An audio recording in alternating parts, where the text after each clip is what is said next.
প্রিয় দর্শক, স্বাগত জানাচ্ছি সারাদিনের সংবাদে প্রতিদিনের আয়োজন রাত 11টার শীর্ষ সংবাদে। সারা বিশ্বের গুরুত্বপূর্ণ সব সংবাদের শিরোনাম জেনে নিন শুরুতেই।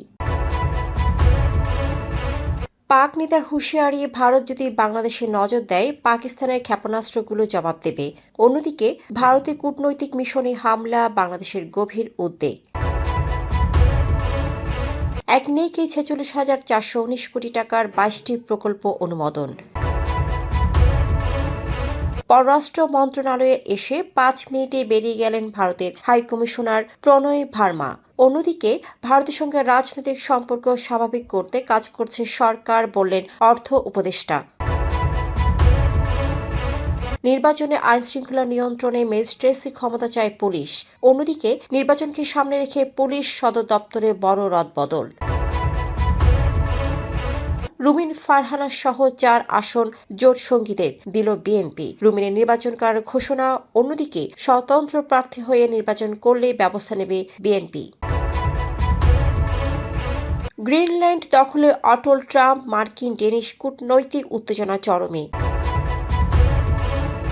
ট্রানজিশনাল প্রসেসকে বাধাগ্রস্ত করতে ভয়ঙ্করভাবে চক্রান্ত চলছে, বললেন মির্জা ফখরুল।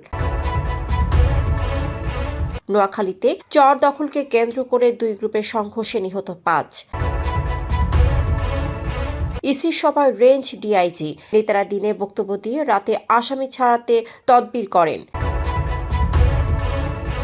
বাংলাদেশিদের ভিসা দেওয়া আরও সহজ করেছে চীন।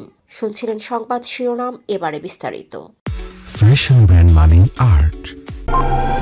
পাকিস্তানের প্রধানমন্ত্রী শেহবাজ শরীফের দল মুসলিম লীগ এনে নেতা কামরান সাইদ ওসমানী হুঁশিয়ারি দিয়ে বলেছেন, ভারত যদি বাংলাদেশের বিরুদ্ধে আগ্রাসী বা ক্ষতিকর কোনো পদক্ষেপ নেয় তাহলে পাকিস্তানের সেনাবাহিনী ও ক্ষেপণাস্ত্র প্রস্তুত রয়েছে। তিনি বলেন, বাংলাদেশের সার্বভৌমত্ব বিরোধী কোনো তৎপরতা পাকিস্তান নীরবে মেনে নেবে না। এদিকে ভারতীয় বাংলাদেশের কূটনৈতিক মিশনে হামলা ও ভাঙচুরের ঘটনায় গভীর উদ্বেগ জানিয়ে ভারতীয় হাইকমিশনার প্রণয় ভার্মাকে তলব করেছে বাংলাদেশ। পররাষ্ট্র মন্ত্রণালয় এই ঘটনা নিন্দা জানিয়ে পূর্ণ তদন্ত, পুনরাবৃত্তি রোধ এবং ভারতে বাংলাদেশি কূটনৈতিক মিশনের নিরাপত্তা নিশ্চিত করার আহ্বান জানিয়েছে। একনেক সভায় 46,419 কোটি টাকার 22টি প্রকল্প অনুমোদন দেওয়া হয়েছে। এর মধ্যে নতুন প্রকল্প 14টি, সংশোধিত 5টি এবং মেয়াদ বৃদ্ধি প্রকল্প 3টি। মঙ্গলবার অন্তর্বর্তী সরকারের প্রধান উপদেষ্টা ও একনেক চেয়ারপারসন অধ্যাপক মোহাম্মদ ইউনূসের সভাপতিত্বে সভাটি অনুষ্ঠিত হয়। ভারতের বিভিন্ন স্থানে থাকা বাংলাদেশ মিশনের নিরাপত্তা পরিস্থিতির কারণে মঙ্গলবার ঢাকায় নিযুক্ত ভারতীয় হাইকমিশনার প্রণয় ভার্মাকে তলব করে পররাষ্ট্র মন্ত্রণালয়। সকাল 9:55 তিনি পররাষ্ট্র সচিব আসাদ আলম সিয়ামের দপ্তরে এসে 5 মিনিটের মধ্যেই বেরিয়ে যান। এ সময় বাংলাদেশ মিশনগুলো নিরাপত্তা জোরদারের অনুরোধ জানানো হয়। গত 10 দিনে এটি দ্বিতীয়বার এবং অন্তর্বর্তী সরকারের আমলে মোট 6 বার তাকে তলব করা হলো। এদিকে অর্থ উপদেষ্টা ডক্টর সালাউদ্দিন আহমেদ জানিয়েছেন, ভারতের সঙ্গে অর্থনৈতিক সম্পর্ক স্বাভাবিক রয়েছে এবং রাজনৈতিক সম্পর্কও স্বাভাবিক রাখতে সরকার কাজ করছে। তিনি বলেন, বাণিজ্য ও রাজনীতিকে আলাদা করে দেখতে হবে এবং ভারত থেকে প্রতিযোগিতামূলক দামে পণ্য পাওয়া গেলে অন্য দেশ থেকে আমদানি করা হবে।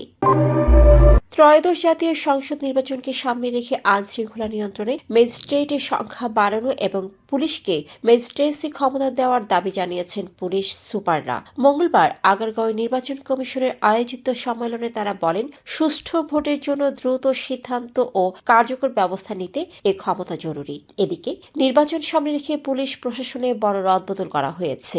স্বরাষ্ট্র মন্ত্রণালয়ের 4 প্রজ্ঞাপনে 38 জন কর্মকর্তাকে বদলি করা হয়, যার মধ্যে 6 জেলায় নতুন এসপি নিয়োগ রয়েছে। বিএনপি যুগপৎ আন্দোলনের শরিকদের জন্য অন্তত 12টি আসন ছাড়বে। জামাত 200 আসনে প্রার্থী দেবে। বাকি আসনের সমমনা দলগুলোকে দেওয়ার সম্ভাবনা থাকলেও এনসিপির সিদ্ধান্ত হয়নি। এই প্রেক্ষাপটে ব্রাহ্মণবাড়িয়া 2 আসনে স্বতন্ত্র প্রার্থী হওয়ার ঘোষণা দিয়েছেন সংরক্ষিত আসনের সাবেক সংসদ সদস্য ও বিএনপির আন্তর্জাতিক বিষয়ক সহ সম্পাদক রুমিন ফারহানা। বিএনপি আসনটি জমিয়তে উলামায়ে ইসলাম বাংলাদেশের নেতা মাওলানা জুনায়েদ আল হাবিবকে ছেড়ে দেওয়ায় তিনি সিদ্ধান্ত নেন। এদিকে বিএনপি মহাসচিব মির্জা ফখরুল ইসলাম আলমগীর জানান, দলের সিদ্ধান্ত অমান্য করে স্বতন্ত্র প্রার্থী হলে ব্যবস্থা নেওয়া হবে। মঙ্গলবার গুলশানের সংবাদ সম্মেলনে কথা জানান। গ্রিনল্যান্ডের জন্য বিশেষ দূত হিসেবে জেফ ল্যান্ড্রিকে মনোনীত করায় ডেনমার্ক ও গ্রিনল্যান্ড উদ্বেগ প্রকাশ করেছে। ডেনিশ পররাষ্ট্রমন্ত্রী লাস লোককে রাসমুসেন এই সিদ্ধান্তকে অগ্রহণযোগ্য বলে মার্কিন রাষ্ট্রদূতকে তলবের ঘোষণা দেন। গ্রিনল্যান্ডের প্রধানমন্ত্রী ও প্রতিনিধিরা বলেন, দ্বীপটির ভবিষ্যৎ গ্রিনল্যান্ডবাসীরাই নির্ধারণ করবে এবং যুক্তরাষ্ট্রে যুক্ত হওয়ার কোনো ইচ্ছে নেই। ডেনমার্ক ভৌগোলিক অখণ্ডতার প্রতি সম্মান দাবি করেছে।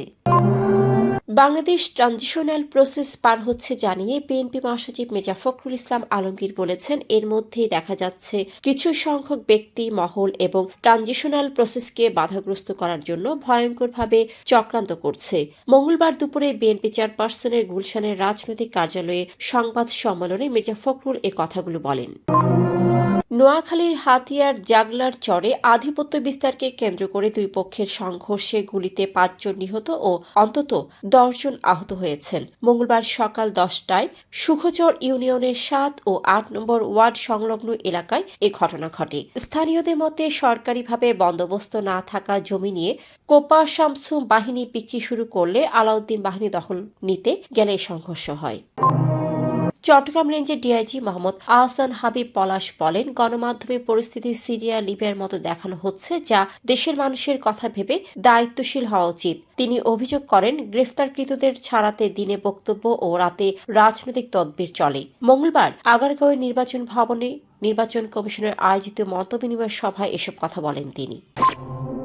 ঢাকার চীন দূতাবাস বাংলাদেশিদের জন্য ভিসা প্রক্রিয়া আরও সহজ করেছে।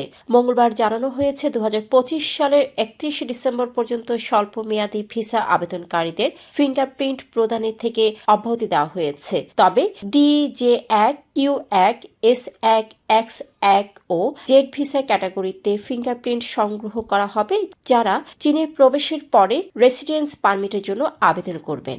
দর্শক, এতক্ষণ আমাদের সাথে থাকার জন্য ধন্যবাদ। প্রতি মুহূর্তে দেশ বিদেশের গুরুত্বপূর্ণ সব সংবাদ জানতে ভিজিট করুন www.সারাদিনেরসংবাদ.com ও চোখ রাখুন সারাদিনের সংবাদের অফিসিয়াল ফেসবুক পেজে। Fashion brand money art. Men's, ladies and kids wear art. Be smart.